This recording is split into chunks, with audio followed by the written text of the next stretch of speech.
8-10 दिन चुनाव, नगर पंचायत चुनाव चल रहे थे, उन्होंने चुनाव प्रचार में गए वो लोग। उनमें जाने के बाद 8-10 दिन चलते रहे, करते रहे। उसके बाद 24-25 तारीख में अचानक तबीयत खराब हो जाती है।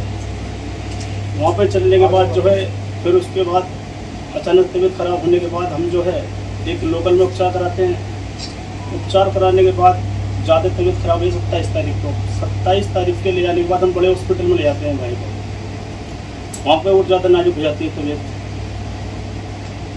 नाजुक तबीयत होने के बाद सर 40 लाख मेंबर कर्मचारी, कुछ रिटायर हो गए, कुछ अभी परचेंट है।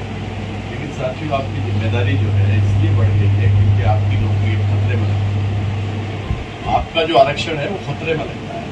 इस तरह के मामले चल रहे हैं, आप तो जानते होंगे। उस पर आपको चिंतन करने की जरूरत है, क्योंकि जब कभी भी देखो, बाबा साहब डॉक्टर भीमराव अम्बेडकर जी ने कहा था कि जब कोई राजनीतिक पार्टी और वो भी सत्ता में हो, जब वो देश से ऊपर उठ करके अपनी विचारधारा, अपने कार्यक्रम थोपती है, तो फिर वो जो है उस देश के नागरिकों को ना तो न्याय मिलता, ना अधिकार मिलता, ना मान सम्मान मिलता, और वो देश टूट जाता है। ये बहुत गंभीर स्थिति है जो आज चल रही है, वो बहुत गंभीर स्थिति है, क्योंकि यहाँ पदाधिकारी सब लोग बैठे हैं और हम गम के माहौल में हैं। मैंने आपको बताया कि भाई पूरे देश में कोई बचा नहीं है परिवार कि जिसने इस गम में और ये झेला ना हो। तो मैं इसमें बहुत ही कम समय में, क्योंकि हमारे अध्यक्ष जी बैठे हुए हैं, मैं भी उनको सुनना चाहता हूँ, तो मैं ज़्यादा समय आपके बीच में नहीं उनके रहना चाहता। इसी के साथ धन्यवाद।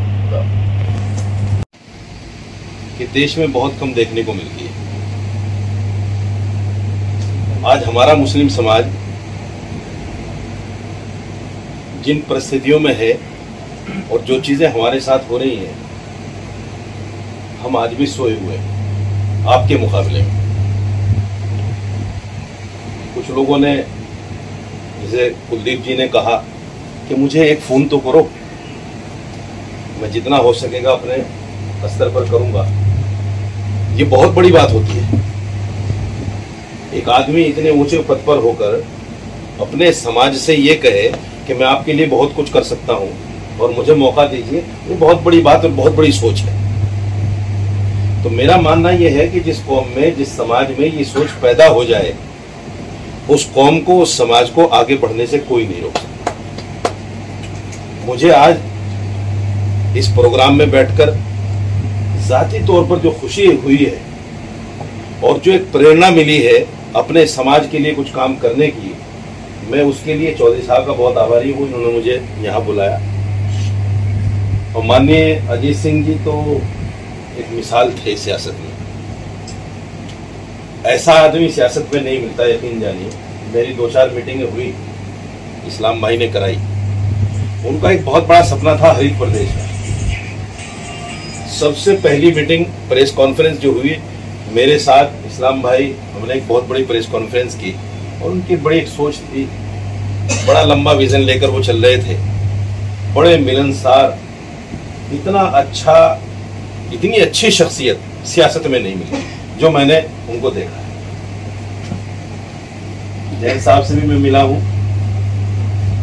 मैं उम्मीद करता हूं कि अपने दादा और अपने पिता के बताए हुए रास्ते पर ये भी चलेंगे और जिस तरीके से उन्होंने अपनी कौम की, अपने समाज की खिदमत की है, मुझे पूरी उम्मीद है कि ये भी उसी रास्ते पर चलेंगे। मैं बहुत ज़्यादा आप लोगों के बीच नहीं रहना चाहता। दूसरी बात यह है कि मैं इन सब लोगों को तो नहीं जानता, इसलिए मैं माफ़ी चाहता हूं कि इनके लिए मैं कुछ नहीं बोल पाया। चौधरी साहब से 2-3 मुलाकातें हुई हैं, बहुत ज़्यादा लंबा समय नहीं हुआ, लेकिन बड़े कहते हैं कि अगर किसी को समझना हो 2 मिनट बैठकर समझ लीजिए। तो मैं केपी चौधरी जी को जो समझाऊं, ये बहुत बड़ी शख्सियत है और आपको एक ऐसे जुझारू और ऐसे मेहनती आदमी मिले हुए हैं। मैं समझता हूं कि ये अपने काम में बहुत ही निष्पक्ष और बहुत ही ईमानदारी के साथ काम करने वाले हैं। मुझे बड़ी खुशी हुई आप लोगों के बीच आकर। मैं फिर से धन्यवाद करता हूं चौधरी साहब का और आप सभी लोगों को आदाब, नमस्कार। नेशनल दस्तक की आपसे गुजारिश है कि अगर इसको बचाना चाहते हैं तो नेशनल दस्तक को सब्सक्राइब करने के लिए रेड कलर के सब्सक्राइब बटन को दबाएं, फिर बेल आइकन की घंटी दबाएं। नेशनल दस्तक को बचाने के लिए बहुत जरूरी है कि हर खबर को शेयर करें, लाइक करें, कमेंट जरूर करें।